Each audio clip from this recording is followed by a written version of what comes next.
AEW Dynamite Results February 9, 2022. Tonight's AEW Dynamite on TBS aired live from Atlantic City, New Jersey at the Jim Wellen Boardwalk Hall. Below are quick results from the episode. Wardlow came out with cardboard cutouts of MJF and CM Punk. FTR and Tully Blanchard came out with champagne. Shawn Spears presented Justin Roberts with a script to read for MJF's introduction. MJF came out on a throne carried by security. He hugged everyone but Wardlow didn't join in. MJF declared himself to be the best in the world for beating Punk. He said he could not have won last week without Spears, so he gave him a gift, a new t-shirt available online already. Punk interrupted, which brought out Tony Schiavone with a mic. Punk said the win in Chicago was as suspect as MJF's spray tan. Punk said he usually doesn't ask for help but he's learned from his mistake and brought some friends, Sting and Darby Allin. They came out with bats for the group. Punk said he wants a rematch but MJF said no. Punk said he wanted a rematch not with MJF but the man who actually beat him, Wardlow. Punk said they'd all have nothing without Wardlow. Punk told Wardlow to grow some balls and face him, and fans chanted for Wardlow. Dax Harwood offered to fight tonight but MJF dismissed the idea. MJF proposed Punk find a partner of his choosing to face FTR and if they can beat FTR, MJF will give Punk a rematch anytime and any place. MJF said Punk's partner cannot be Sting or Allin. MJF then told Wardlow to get ready because his match is next. Andrade El Idolo is backstage with Sting and Darby Allin. Allin and Andrade are both focused on becoming the next TNT champion. Wardlow defeated the Blade by pinfall. Shawn Spears attacked the Blade after the match. A video package shows Penta El Zero Mito in a graveyard, digging up a mask.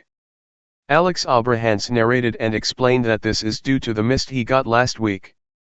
The promo repeatedly called out Malachi Black, Chris Jericho, Jake Hager, and TNT champion Sammy Guevara come to the ring for the Inner Circle's team meeting.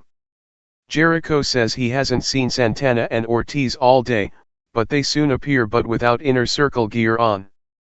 Jericho asks why they didn't tag him into the six-man 2 weeks ago. Santana said everything is always about Jericho and what he wants, and every time they get close to the titles it's shut down to be in Jericho's corner. Santana said they came out to tell Jericho that the days of them playing second fiddle are over. Santana said if it weren't for Ortiz, he would have dropped Jericho a long time ago.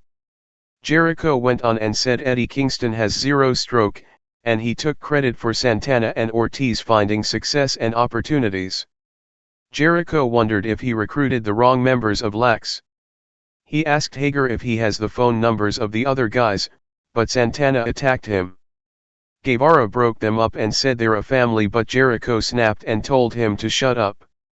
Guevara cut a promo and threatened to quit the group again. He took off the jacket and walked away. Ortiz defended Kingston and said where they come from they don't settle issues by talking, they fight.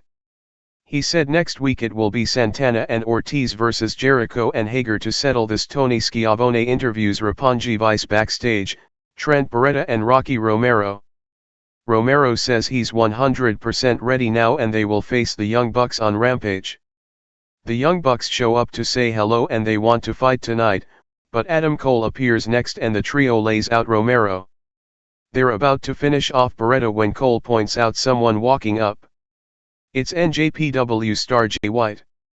He sends Beretta face first into a production truck, nods at Cole and the Bucks, says Matt Jackson has nice earrings on, then walks off. Keith Lee defeated Isiah Kassidy in a Face of the Revolution ladder match qualifier. Lee made his AEW debut here and came out to a big pop. Lee got the win by pinfall. After the match, Mark Quinn attacked Lee.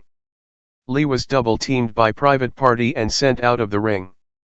He fought back, caught both in mid-air and powerbombed Quinn onto Kassidy, then the ring apron. A video package airs on the feud with AEW Women's World Champion Britt Baker, Mercedes Martinez, and Thunder Rosa. Martinez speaks on next week's no DQ match against Rosa and said she has no idea what she's gotten into. AEW TNT champion Sammy Guevara cuts a promo and says he's focused on the face of the Revolution ladder match at Revolution, and will be ready for the winner. CM Punk and Jon Moxley defeated FTR. Moxley was revealed to be Punk's partner for this long but good tag team match. Cash Wheeler at one point was tapping to Punk's Anaconda device, but the referee was distracted by Moxley and Dax Harwood. Tully Blanchard broke the hold, but Punk hit him with the GTS. Punk and Moxley went on to hit their finishers at the same time for the pin to win. AEW TBS champion Jade Cargill retained over A.Q.A, FKA WWE NXT's Zeta Ramier. This was the AEW debut for A.Q.A, and this was an open challenge. Cargill got the win with her jaded finisher. A promo aired before the match with A.Q.A saying she was trained by Booker T, and Dynamite is the best place to prove herself. The Young Bucks and Adam Cole were backstage. The Bucks talked about getting the AEW World Tag Team titles back.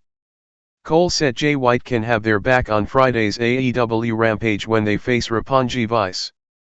The Bucks pointed out how White used to be enemies with Kenny Omega, but once you take the oath to be in the Bullet Club, it's for life. Serena Deeb defeated Katie Arquette in her 5-minute rookie challenge. Deeb cut a promo before the match and said there was no woman in the back who could go 5 minutes with her. She issued the challenge and said her opponent should be honored to share the ring with her. Arquette came out and Deeb immediately took control with a swinging neck breaker. She worked on the arm some but posed and watched the clock, then applied a knee submission to win. AEW World Champion Hangman Adam Page retained over Lance Archer in a Texas death match. The match started with the two brawling in the back.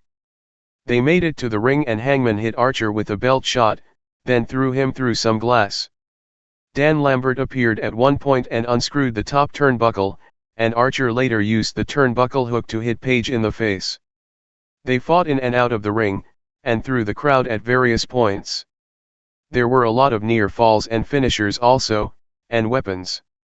Jake Roberts appeared at one point and hit a clothesline on Page. Archer exposed the concrete on the floor and Roberts wanted to hit his DDT, but Archer pulled him away, which allowed Page to hit the DDT instead. Page later beat Archer with kendo stick shots to the head, but Archer came back and chokeslammed him into a trash can. Archer then used a fork to stab Page in the head repeatedly, then he licked the blood. Archer went on to hit a cannonball senton from the apron, then he posed with the title belt. Archer pulled out a steel chair wrapped in barbed wire but stopped and flipped the steel steps over, then drove Page into them with a blackout.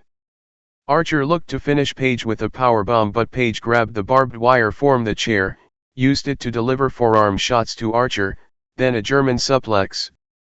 The referee bent over to pick up the barbed wire, but Page used him to leap off and hit the buckshot lariat on Archer. This sent them both crashing through the tables at ringside. Page got up before the 10 count while Archer didn't, and that was the finish. After the main event, Adam Cole appeared and grabbed the AEW World Title belt. He tossed it onto Page and made it clear he wants the next shot.